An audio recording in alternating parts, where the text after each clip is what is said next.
Hey there, ladies. Welcome to In the Nitty Gritty, a podcast dedicated to women entrepreneurs who are juggling work, kids, relationships, and everything else nitty gritty. You're about to join conversations that speak to all the hats we juggle as we navigate this road of life as gracefully as we can. Wearing our favorite leggings, a messy bun with mascara and lip gloss on, we are holding our sippy cup filled with coffee that keeps us running to all the things, so we can enjoy those little moments that make this crazy journey oh so worth it. Life is busy and full and messy, rewarding, challenging, ugly, scary, and so not perfect. But the dreams we have are vividly wild, and we are going to make them our reality.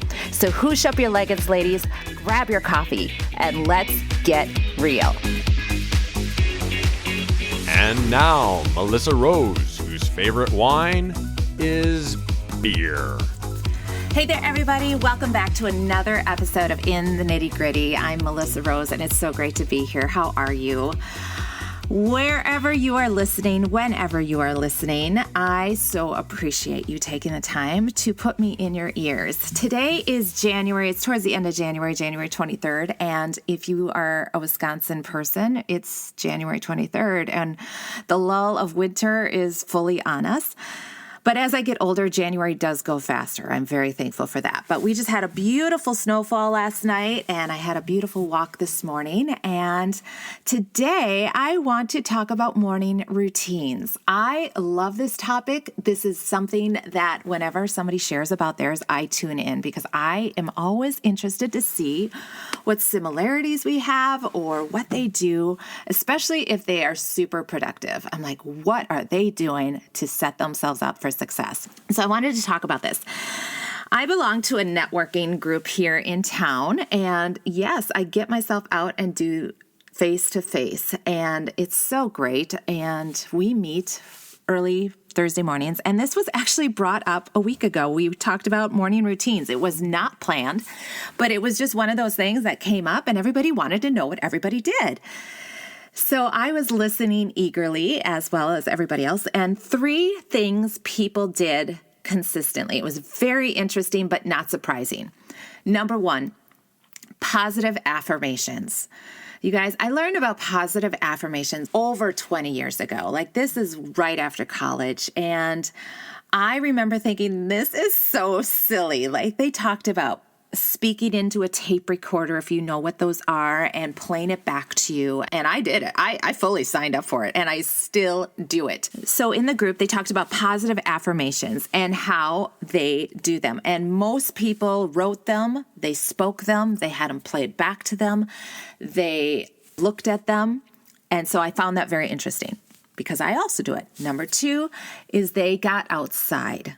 Not as many as the affirmation people, but most people got outside in some way, shape, or form, whether it was a morning walk or whether it was just stepping outside and breathing in the fresh air. And then the 3rd thing was exercise.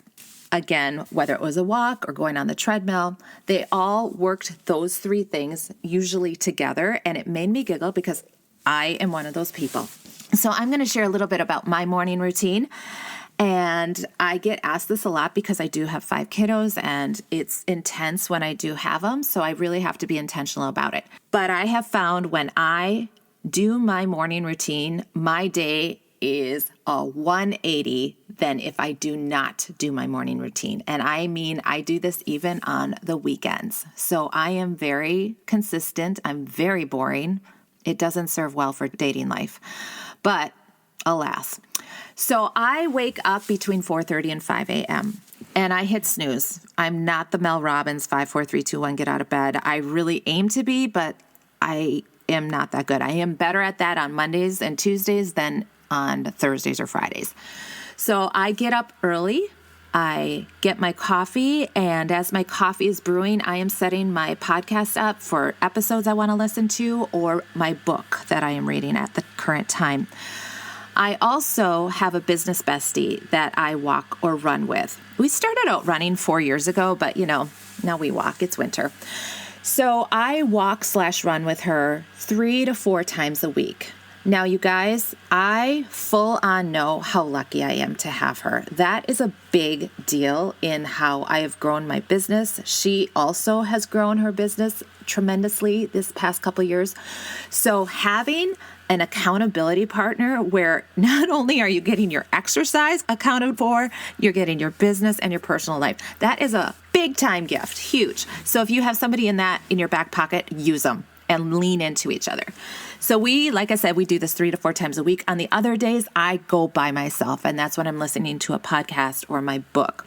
No matter what, though, after that walk, we're outside, we come back in, I then write down the takeaways I had in that walk or that time with my business bestie.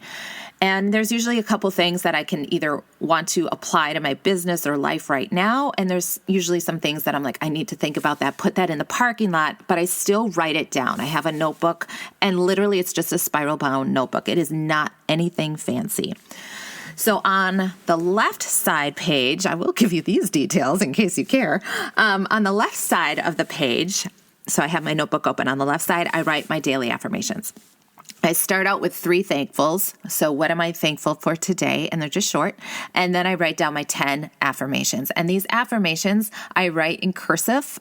There is some studies done about cursive writing is more creative. And then, so you're using both the creative and the analytical side of your brain. So for what it's worth, I'm all about being multitasking and making my time the most effective. So I write down my 10 affirmations in present tense. And I try, in the past, you guys, I've tried to just type them out and put them on my bathroom mirror. But I have found that I just don't really soak them in each day. So I write them out, and it really forces me to pause and calm down and just pause. And then on the other side of the notebook, that is where I do my takeaways and do my to-do items. Okay, so that's where my to-do list is for the day and my takeaways from either my morning walk or what I got from a podcast or anything. And then when I go through that list of to-dos, I am starring my 3 important things. Now, my 3 important things are things only I can do. I cannot delegate them. They have to be done today, either to move the business forward or they could be personal. Like I need to put lunch money in the kids' accounts, like stuff like that. That has to be done today. And I should delegate that lunch money, right? So just ways to look at my list and say, okay, that can be delegated. And you guys, when you have a team that you can delegate to, oh, so good. So that is my morning routine. I did forget to tell you on my podcast, I usually start off with a spiritual podcast. I'm a woman of faith, so I usually start with that first in my good hour walk. I walk about 4 miles. So I am grounded and just knowing my purpose and that solid foundation there. And then I go into a business podcast, and it's always business. I love business, so I'm sorry. That's what I love, business and self-help. When I am with my business bestie, I usually come back and I have a really short devotional. It's called Guideposts, and it's like a reading, and it's maybe a 3-minute reading, and it just is another way for me just to calm and just pull myself into focusing. So that is my morning routine. But you guys, like I said in the beginning, if I do not do that, my day is so scattered. It's just like I drank coffee without really having a plan of what to do today. And I do not do well. I will waste time like anybody else if I don't have that time in the morning to really pull my focus. So I hope that was helpful, maybe something that you could take away from. Everybody is surprised at how early I get up. You guys, if you would have told me 20 years ago that I would be getting up at 4:30, 5 o'clock in the morning, I would have laughed at you full on. And especially my college roommates, they know I am not a morning person. I am not necessarily chit-chatty in the morning. I don't necessarily want to talk to anybody. I get up that early so that when my business bestie and I walk at 5:30 or 6, I've already had a good cup of coffee and some time to wake up a bit. But that exercise and everything just gets the endorphins going and ready to roll. And I'm hugely productive then in the morning. I do nap, especially towards the end of the week. I get tired, so I will take a 20-minute nap, and it's 20 minutes. I actually wake up before the timer goes off. I am a professional napper that way, and it's awesome. So there you go, a little glimpse inside the life of Melissa Rose. Not very exciting, but super productive. What do you do that makes your day a success? What is that one thing in the morning for you that just like, okay, if I do this, I know I'm going to have an awesome day? I would love to hear that. So come on over to Instagram. That is where I hang out. Instagram in the Nitty Gritty. DM me and let me know what your takeaways are, and I would love to hear from you. All right, guys, till next time, peace. Bye-bye. Hey there, guys, real quick. If you are loving the podcast, could you do me a huge favor? Would you rate and review this podcast so other people could find it? That is the best way for people to find more about In the Nitty Gritty. Thanks so much. Peace.